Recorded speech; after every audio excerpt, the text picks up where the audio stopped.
Hello, I'm doctor Varnana, orthodontist from Lalitha smile clinic Vijayawada. ఇవాళ మనం digital smile designing or digital smile planning గురించి మాట్లాడుకుందాం అండి.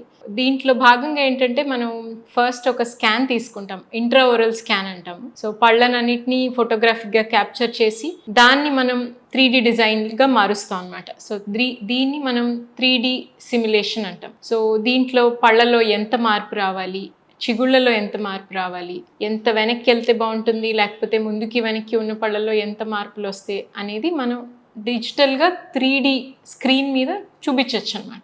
సో ప్రోగ్రెస్ అసెస్మెంట్ చేస్తామండి. సో ఆల్రెడీ ట్రీట్మెంట్లో ఉన్నారనుకోండి, క్లిప్పులు, బ్రేసెస్, ఎలైనర్స్ ట్రీట్మెంట్లో ప్రోగ్రెస్ అసెస్మెంట్ అనమాట. ఇంతకు ముందు పళ్ళు ఎలా ఉన్నాయి, ఇప్పుడు ఎంత మార్పు వస్తుంది అనేది కూడా మనం స్క్రీన్ మీద చూడొచ్చు. ఇది 3D smile designing or smile కరెక్షన్లో భాగం అనమాట. సో లేటెస్ట్ టెక్నాలజీస్తో పాటు మనకి ఇంకా మార్పులు ఫాస్ట్గా వస్తున్నాయి కాబట్టి, సో ఏదైనా మనకి పళ్ళలో మార్పులు, ఎత్తుపళ్ళు కరెక్షన్స్, లేకపోతే పళ్ళు ముందుకి వెనక్కి ఎగుడు దిగుడుగా ఉన్నాయి, ముందు పళ్ళు విరిగిపోయి ఉన్నాయి, ఇలాంటి వాటికన్నిటికీ ఈ 3D స్మైల్ డిజైనింగ్ అనేది బెస్ట్ ఆప్షన్ అండి. Thank you for watching Lalitha smile clinic Vijayawada. Thank you.